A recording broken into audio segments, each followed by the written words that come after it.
दोस्तों, पिछले कुछ समय में बीजेपी में जिस ढंग से कांग्रेस समेत दूसरी पार्टियों के नेता धड़ाधड़ जा रहे हैं, उससे बीजेपी के कार्यकर्ता में क्या एक तरह का असंतोष पैदा हो रहा है।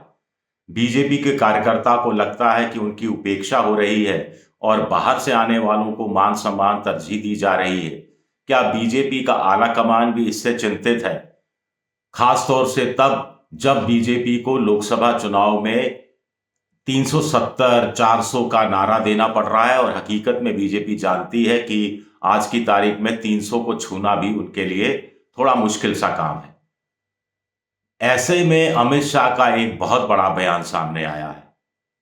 नमस्कार, मैं हूं आपका दोस्त विजय विद्रोही। आप मुझसे जुड़ चुके हैं, इसके लिए आप सबका तहे दिल से शुक्रिया और अगले 8-10 मिनट में आपसे जुड़े रहने की कोशिश करूंगा। तो अमित शाह का बयान करीब करीब ये बात कहता है कि पार्टी के अंदर बाहर से जो आए वो शरणार्थी की तरह आए, लाभार्थी की तरह नहीं आए। ये बात हंसी मजाक ठिठोली में उन्होंने कही, लेकिन इसके पीछे एक गंभीर मतलब भी निकाला जा रहा है।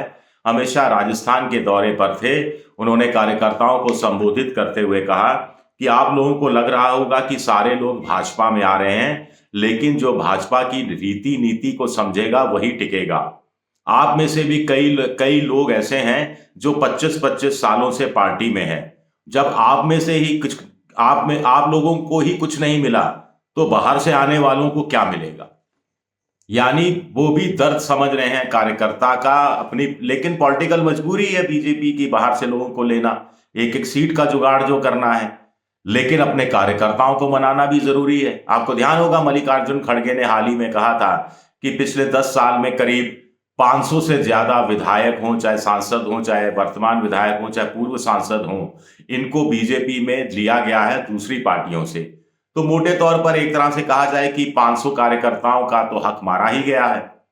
अब अशोक चौहान देखिए, अब अजीत पवार देखिए, हेमंत बिस्वा शर्मा देखिए, आप एकनाथ शिंदे देखिए, आप उद्धव ठाकरे गुट में तोड़फोड़ देखिए, आप नीतीश कुमार का उदाहरण देख लीजिए। तमाम उदाहरण हमारे सामने हैं। तो क्या बीजेपी के आला कमान को लगने लगा है कि कार्यकर्ता के मन में कहीं ना कहीं इस बात को लेकर असंतोष हो रहा है कि बाहर से आए लोगों को सम्मान हो रहा है और वो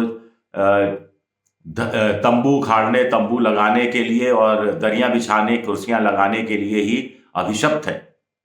आखिर कार्यकर्ता तो कार्यकर्ता होता है। और बीजेपी के अमित शाह को यह बात इसलिए भी कहनी पड़ी क्योंकि इन्हीं कार्यकर्ताओं की मदद से वो 300 का आंकड़ा क्रॉस कर पाएंगे, अगर कर पाए तो। क्योंकि अब टारगेट दिया जा रहा है इसी कार्यकर्ताओं को कि हर कार्यकर्ता हर बूथ में कम से कम 20 लाभार्थियों से मिले, 20 लाभार्थियों की समस्याओं को समझे, उनके टच में रहे, उनके संपर्क में रहे और उन 20 लाभार्थियों में से 80% को वोट डालने के लिए बूथ में लाने में सफल हो सके। फिर अमित शाह कह रहे हैं एक कार्यकर्ता को कम से कम 3 घरों में जाना चाहिए और 3 घर के लोगों को वोट डालने के लिए प्रेरित करना चाहिए। वोट डालने के लिए प्रेरित करना का मतलब क्या होता है? 80% लाभार्थी वोट डालने आ जाएं, इसका मतलब क्या होता है? सियासी मतलब आप लोग अच्छी तरह से जानते हैं, इसमें कुछ भी बताने या समझाने की जरूरत नहीं है। तो अमित शाह ने जो ये बात कही है वो कहीं ना कहीं कार्यकर्ता की नब्ज को टटोल रहे हैं, कार्यकर्ता के गुस्से को शांत करने की कोशिश कर रहे हैं और उनको लग रहा है कि कार्यकर्ता को मनाया नहीं गया, कार्यकर्ता का मनोबल ऊंचा नहीं किया गया या कार्यकर्ता का उत्साह में वृद्धि नहीं की गई। तो ये कार्यकर्ता अगर घर बैठ गया, उदासीन हो गया, तो मुश्किल में पार्टी आ सकती है। तो अमित शाह के बयान को क्या इस रूप में देखा जाए? दूसरा, उन्होंने एक और बात कही कि साहब, मैं कांग्रेस के नेताओं से ऑफ रिकॉर्ड पूछता हूं कि लक्ष्य आपका क्या है, तो वो चुप्पी साध जाते हैं। मैं उनसे पूछता हूं कि हमारा विरोध क्यों करते हो, तो वो चुप्पी साध जाते हैं। मैं उनसे पूछता हूं कि हमारे अच्छे काम का आप समर्थन क्यों नहीं करते हो, तो चुप्पी साध जाते हैं। और मैं उनसे पूछता हूं कि चुप क्यों रहते हो, तो भी चुप्पी साध जाते हैं। हाका लगा, कार्यकर्ता भी हंस पड़े। लेकिन बीजेपी का कार्यकर्ता छोड़िए, मंत्री हो चाहे मुख्यमंत्री हो, अपने गिरेबान में झांक कर देखे तो क्या आला कमान के सामने घिग्गी नहीं बन जाती, चुप्पी नहीं साधे रखते। आला कमान मतलब मोदी और अमित शाह की बात कर रहा हूं और थोड़ा बहुत जेपी नड्डा की।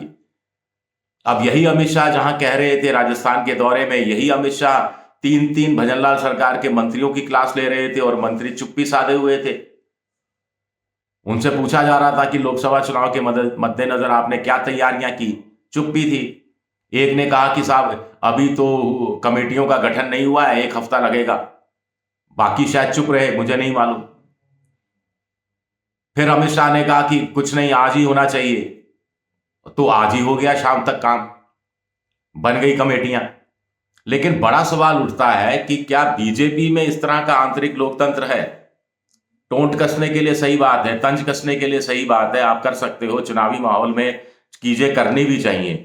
लेकिन 2 बड़े सवाल अमित शाह की बात से के सामने आते हैं कि क्या अब बीजेपी ने फैसला कर लिया है कि जो बाहर से आएगा वो शरणार्थी की तरह रहेगा और लाभार्थी नहीं बनेगा। लाभार्थी यानी उसको कोई पद नहीं दिया जाएगा, कोई पोस्ट नहीं, कोई मंत्रालय नहीं दिया जाएगा। अगर ऐसा है तो बाहर से आएगा ही कौन? एक सवाल आप उठा सकते हैं। लेकिन इसका दूसरा तर्क है कि जो बाहर से आ रहा है वो मजबूरी में आ रहा है, वो शरण लेने के लिए आ रहा है, वो ईडी के छापामारी से बचने के लिए आ रहा है, इनकम टैक्स की छापेमारी से बचने के लिए आ रहा है, या फिर वो सीबीआई की छापेमारी से बचने के लिए आ रहा है।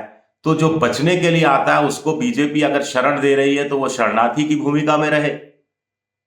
आपको बचा लिया हमने, यही उपकार किया, तो अब आपको पद क्यों दे दें?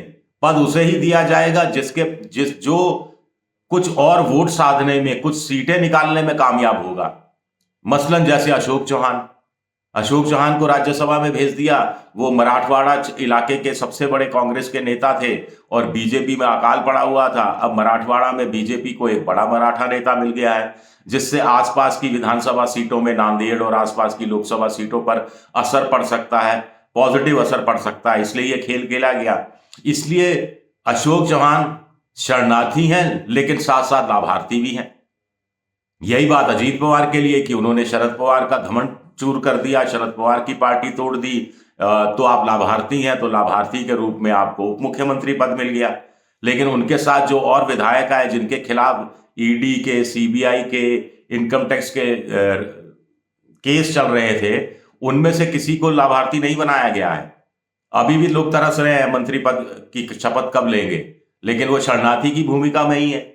इसी तरह उद्धव ठाकरे गुट से, यानी शिवसेना से, जो मूल शिवसेना से गए एकनाथ शिंदे, वो तो मुख्यमंत्री बन गए, लेकिन उनके लोग भी कुछ तरस रहे हैं, जैसे कि अजीत पवार के लोग तरस रहे हैं। तो क्या ये डिफरेंशिएशन कर दिया गया है? और क्या इसका मतलब ये भी है कि शरण में ले रहे हैं, शरणार्थी बना रहे हैं, इतना ही बहुत है, चले आओ, नहीं तो जेल जाने के लिए तैयार हो जाए? क्या ये भी एक खुली धमकी है? जो हंसी के ख्याल में एक अखबार ने लिखा, जॉली मूड में कहा, जॉली मूड ने मैं कहा, अमित शाह को मैं हमेशा गंभीरता से लेता हूं, संजीदगी में रहते हैं, वो जॉली मूड रहते हैं, वो हंसी मजाक करते हैं, लेकिन मैंने उनको पॉलिटिकल पार्टीज के मंच पर या चुनावी भाषण के दौरान इस तरह की बात करते नहीं देखा।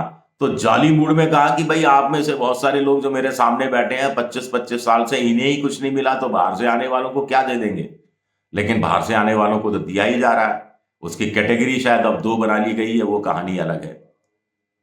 तो ये सिलसिला अगले 1 महीने में बढ़ेगा, ये भी तय लगता है, क्योंकि इंडिया पॉलिटिकल फ्रंट में दरारें पड़ी हैं। एक आध तरफ की दीवार थोड़ी दरकी भी है, लेकिन आधार तो उसका तैयार है। खिड़कियां दरवाजे टूटे हैं, लेकिन टाट लगाकर भी काम चलाया जा सकता है। तो उसको ध्वस्त अभी करना बाकी है, यानी बाहर से आने का सिलसिला अभी बाकी है, यानी कार्यकर्ताओं के गुस्से को पर काबू करना जरूरी है, असंतोष को दबाना जरूरी है। शुक्रिया मेरा ये वीडियो देखने के लिए। पसंद आए तो लाइक कीजिए, सब्सक्राइब कीजिए, शेयर कीजिए, और आप मेंबरशिप ड्राइव में जा सकते हैं, मेरी आर्थिक मदद की कोशिश कर सकते हैं। इसके अलावा आप बेल आइकन, घंटी जैसी आकृति दबा दीजिए ताकि मेरा नया वीडियो आए तो तत्काल आपको जानकारी मिल जाए। शुक्रिया आप सबका मुझसे जुड़े रहने के लिए, बहुत बहुत शुक्रिया। ट्विटर यानी एक्स पर मैं विद्रोही 7 के नाम से हूं, फेसबुक पर विजय विद्रोही पेज है। शुक्रिया।